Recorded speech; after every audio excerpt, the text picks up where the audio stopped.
Shalom, selamat pagi Bapak Ibu Saudara yang Tuhan Yesus kasihi dan yang mengasihi Tuhan. Selamat berjumpa bersama kami dalam sapaan dan renungan pagi GKI Salatiga hari ini, Selasa 15 Maret 2022. Bersama saya, Penatua Yuli Siloe. Mengawali aktivitas kita hari ini, sebelum kita merenungkan firman Tuhan, mari kita bersatu di dalam doa. Selamat pagi Bapa di surga, kami datang kepadamu merendahkan diri dalam segala keterbatasan kami. Terima kasih untuk hari baru dan kehidupan yang baru yang Tuhan izinkan untuk kami ada di hari ini. Terima kasih Bapa, kami rindu untuk membaca, mendengar dan merenungkan akan firman-Mu, mengawali semua aktivitas kami hari ini. Berfirmanlah ya Tuhan, kami siap untuk mendengar, merenungkan dan melakukannya di dalam kehidupan kami. Kiranya Roh Kudus menolong dan membimbing kami. Di dalam nama Tuhan Yesus Kristus kami berdoa. Amin. Bapak Ibu yang Tuhan Yesus kasihi, firman Tuhan yang akan menuntun kita di hari ini terambil dari Kitab Amsal pasal 30 ayat 8 dan 9. Amsal 30 ayat 8 dan 9. Demikian bunyinya. Jauhkanlah daripadaku kecurangan dan kebohongan. Jangan berikan kepadaku kemiskinan atau kekayaan. Biarkanlah aku menikmati makanan yang menjadi bagianku. Supaya kalau aku kenyang, aku tidak menyangkalmu dan berkata, siapa Tuhan itu? Atau kalau aku miskin, aku mencuri dan mencemarkan nama Allahku. Saudara-saudara, judul dari renungan kita pagi ini adalah rasa cukup dan syukur. Bapak Ibu Saudara yang Tuhan Yesus kasihi, ketika duduk di bandara menantikan kedatangan suami pulang dari tugas di luar kota, saya melihat seorang pria hendak melepas kepergian putrinya.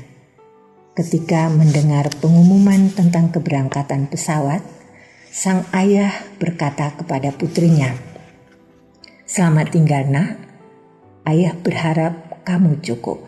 Putrinya menjawab, "Ayah, hidup kita bersama telah lebih dari cukup. Aku berharap ayah juga cukup." Sang ayah memeluk dan mencium putrinya.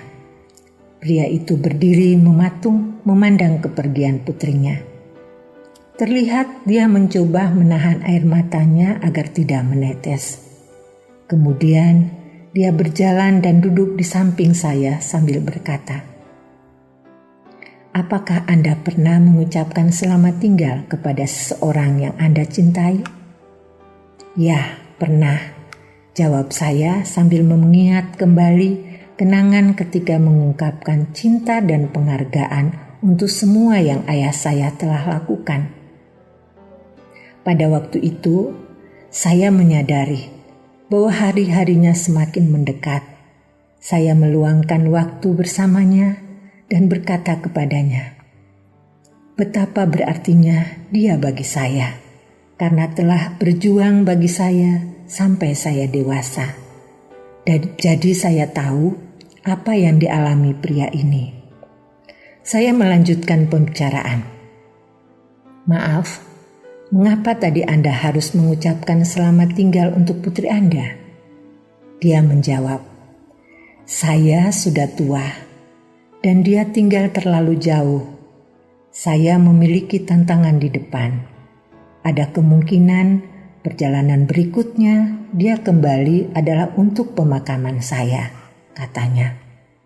"Ketika Anda mengucapkan selamat tinggal, saya mendengar Anda berkata, 'Saya berharap kamu cukup.' Apa artinya?" Dia tersenyum. "Itu adalah ucapan turun-temurun keluarga kami. Ketika kami mengatakan, 'Saya berharap kamu cukup,' kami ingin orang itu memiliki kehidupan yang diisi dengan hal-hal yang cukup baik, sehingga dia dapat bertahan dalam kehidupan ini."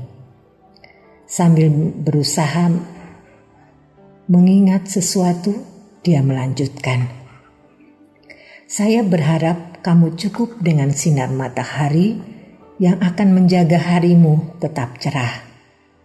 Saya berharap kamu cukup dengan hujan agar kamu dapat menghargai sinar matahari.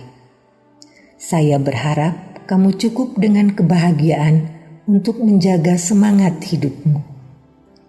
Saya berharap kamu cukup dengan keberuntungan untuk memenuhi kebutuhanmu. Supaya saya berharap juga kamu cukup merasa kehilangan sehingga dapat menghargai semua yang kamu miliki. Saudara-saudara, rasa cukup dan syukur bukan suatu yang sulit dan sukar. Tetapi indahnya dunia ini ketika semua orang menerapkan kata cukup dan syukur di dalam kehidupan sehari-hari. Memang harus diakui bahwa sukarnya kata itu diterapkan di dalam kehidupan sehari-hari. Oleh karena itu, tidak jarang kita dapat melakukan kesalahan dan dosa. Firman Tuhan hari ini yang kita bacakan, yang menuntun kita dari Amsal menulis, "Jangan berikan kepadaku kemiskinan atau kekayaan, supaya kalau aku kenyang, aku tidak menyangkalmu dan berkata, siapa Tuhan itu?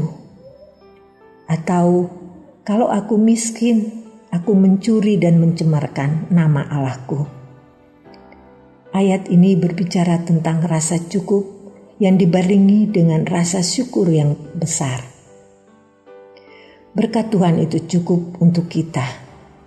Untuk itu, kita patut bersyukur kepada Tuhan atas semua yang Tuhan berikan dalam kehidupan kita. Saudara-saudara, kita masih dalam masa pandemi. Tetaplah kita kuat dan fokus akan kehidupan yang Tuhan berikan untuk kita. Mari kita belajar untuk bersatu, berdamai dengan keadaan yang ada, agar kita dapat merasakan cukup dan dapat bersyukur atas kasih dan penyertaan Tuhan di dalam kehidupan kita. Saat ini juga kita sudah masuk di dalam masa-masa Prapaskah. Mari kita belajar untuk memulai perubahan dalam kehidupan kita, baik pribadi maupun keluarga kita, dengan selalu belajar untuk merasa cukup dan bersyukur, karena kasih-Nya selalu menguatkan kita. Tak terbatas ruang dan waktu untuk Tuhan menolong kita. Tetaplah percaya. Mari kita berdoa. Bapa yang baik, terima kasih untuk kasih dan penyertaan sepanjang kehidupan kami. Kami percaya Tuhan yang selalu setia, Tuhan akan selalu ada buat kehidupan kami dalam keberadaan apapun.